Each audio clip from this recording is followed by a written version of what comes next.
láláìsòjẹ́ nínú kò sí àlàáfíà ìwọ fẹ́ kọ́lé èmi fẹ́ lọ́lá láláìsòjẹ́ nínú kò lè rọrùn rárá kò lè bọ́ sí kò lè ṣeé ṣe.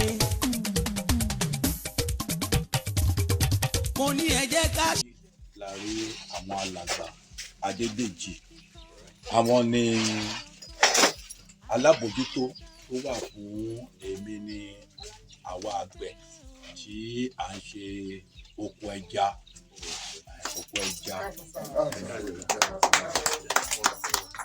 Àwọn tí wọ́n tẹ̀lé wọn níjókòó àwọn ni ọ̀kan nínú wọn náà extension officer wọ́n jẹ́ Mr. Asis Arogundade orúkọ yẹn lágbára.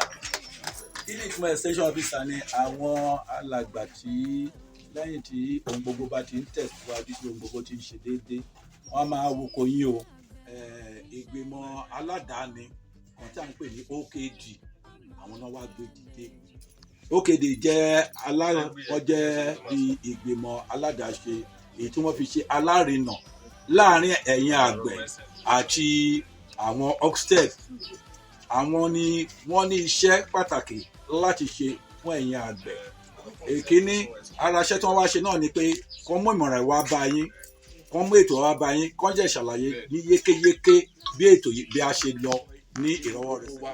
Bàbá bẹ̀rẹ̀ alẹ́ ní ẹjẹ́ ń sọ níbí lónìí ní àgbálá ayé pátá Nàìjíríà àwọn ni wọ́n sọ pé à ń produce highest cassava in the whole world. 90% ìdá 9 nínú ìdá 10 wọ́n fẹ́ fún wa ní ìrànlọ́wọ́ yẹn. Àwa àgbẹ̀ ní gúrùpù yẹn àwa alájọ máa jùmọ̀ pọ̀ láti dá ní tẹ́lẹ̀tẹ́lẹ̀ ipa kan ṣoṣo ìtó jẹ́ pé ó kùnú 10 yẹn tá a máa fi sínú àkáǹtì wa. Ìdá 9 yẹn náà wọ́n ní kó lé wa lọ́wọ́ ó máa lọ sínú àkáǹtì àwọn ẹgbẹ́ ni. Torí náà ẹgbẹ́ kọ̀ọ̀kan a máa yan olórí a máa yan akọ̀wé. Naira and the farmer will give 700 naira. And àwọn tó bá fẹ́ ṣe a máa ní láti fọ́ọ̀mù ara wa sínú group. And nínú group kọ̀ọ̀kan the least is 10 and the maximum is 20. If àtẹ̀ntó fẹ́ gbin nǹkan ọ̀gbìn àtẹ̀ntó fẹ́ ṣe díẹ̀ tàbí fẹ́ ṣe jà in every group the minimum number is 10 and the maximum is 20, which means we can have 12, 15 and so on. And then in a group kọ̀ọ̀kan obìnrin gbọ́dọ̀ wà included. So the group tó bá ti sóbìnrin it will not be accepted because this program is targeted at women and youth. So women and youth are supposed to be given priority and 40% women ẹni gbọ́kùnrin náà ló ṣe fẹ́ bọ̀ because 60% ọkùnrin 40%. ọmọ tó rí jẹ ṣẹ́kù ẹ̀ràn àgbẹ̀ lọ́wọ́ ọmọ tó kàwé gíga tó dẹ̀gbóyè ẹ̀ràn létí tó bá kàwé tán kó fi ṣe àgbẹ̀ kún ní. à ń jayé lóko bí àwọn ìjòyè ní. à ń jayé lóko bí àwọn ìjòyè ní. ẹran ìgbẹ́ lóríṣiríṣi. à ń jayé lóko bí àwọn ìjòyè ní. kájíyàn ọ̀gá á tún fẹ́ mú un lé. à ń jayé lóko bí àwọn ìjòyè ní. ayé àjẹkù àkàkà.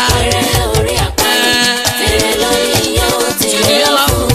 àwọn à ń jayé lóko bí àwọn ìjòyè ní. àgbẹ̀ lọ́ba ká má má ṣe fàgbẹ̀ ṣeré o.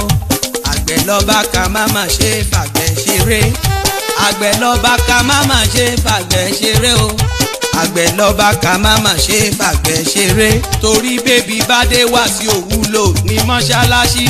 bébí bá dé wá sí òwúlò ní mọ́ṣáláṣí. ọmọjọ́ ní dá pásọ̀ lóhùn bébí bá ń panú o. àgbẹ̀ lọ́ba ká má má ṣe fàgbẹ̀ ṣeré. à ń jayé lóko bí àwọn ìjòyè ní. à ń jayé lóko bí àwọn ìjòyè ní. à ń jayé lóko bí àwọn ìjòyè ní. à ń jayé lóko bí àwọn ìjòyè ní. orí ọ̀kẹ́rẹ́ orí àparò tèrè lórí iyán tèrè lọ́fun. à ń jayé lóko bí àwọn ìjòyè ní.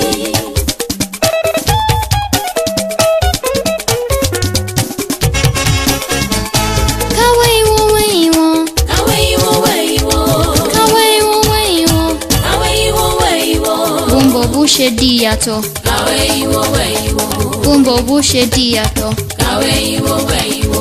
Bùnbọ̀ bó ṣe di. sí Ìbàdàn ní RITA International Institute of Tropical Agriculture is the first world-class agricultural institution in the whole world and in Africa.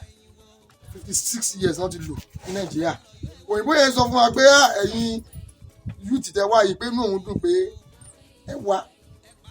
Lẹ́sẹ̀kẹsẹ̀ ó dẹ̀ nìkan lọ sáà MOU pẹ̀lú wa pé ìwé agreement pé àwọn gbà wá wọlé wọ́n dẹ̀ gbà wá wọlé. Ó wá sọ kíní kan ó ní cherry àwa tá a wá yìí inú òun dùn pé láti 28 years tóun ti dé ibi tóun ti ń ṣe sílẹ̀ pé àwa Yorùbá ó lẹ́ni wá ó bú wájọ yẹn ó ní àkì í ṣe àgbẹ̀ pé Haúsá ló máa gbé pákí wá fún wa, Haúsá ló máa gbé tòmátò wá, Haúsá ló máa gbé àlùbọ́sà wá, Haúsá ló máa gbé rodo wá, Haúsá ló máa gbé gàrí wá.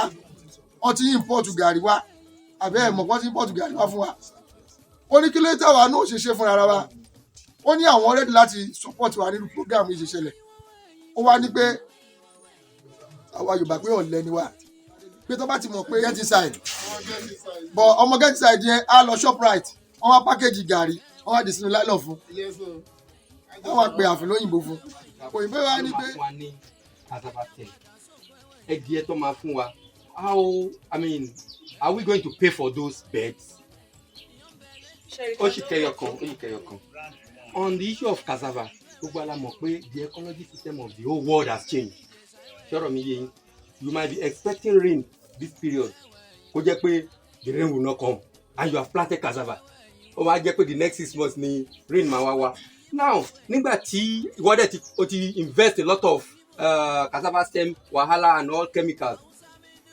Kí ni ẹ ń ṣe fún wa ní. Gbogbo ẹni tó ń ṣe ọ̀sìn ibẹ̀ ni mo ti kọ́ fẹ́ mu wá because àwọn kan wà tí wọ́n gbìn tí wọ́n ṣe ọ̀sìn tí wọ́n ní pẹ́ẹ̀nì ńlá bọ̀ wọ́n ṣe bóyá bíi 50 100 ni wọ́n fi ṣiṣẹ́ wọn. Àwa dẹ̀ wò pé tíjọba wá fẹ́ ṣe nǹkan fún yàn kéèyàn kúrò ní stage yẹn kó bọ́ sí stage míì ní kó expand. Ọ̀nà wo ni ìjọba fẹ́ gbà? Ọ̀nà wo ni wọ́n lè gbà láti ràn wọ́n lọ́wọ́ láti jẹ́ kó kúrò nínú oní 50 bọ́ sí 100 kan náà bọ́ sí ńlá tí ò dẹ̀ ní bọ́ sí pé. That is actually what it is. Ohun mo ṣe ń bèrè nígbà tó sọ pé àwọn kan ní ẹgbẹ́ yín ní my sis. That would be a pen basically. Mọ̀ bóyá individual tó jẹ́ ní big pen tó lè àbọ̀ wà jẹ́ ká mọ location yẹn come and inspect. So gbogbo àwọn members tó ní interest láti ṣe boilers ibẹ̀ ni wọ́n lè pàṣẹ.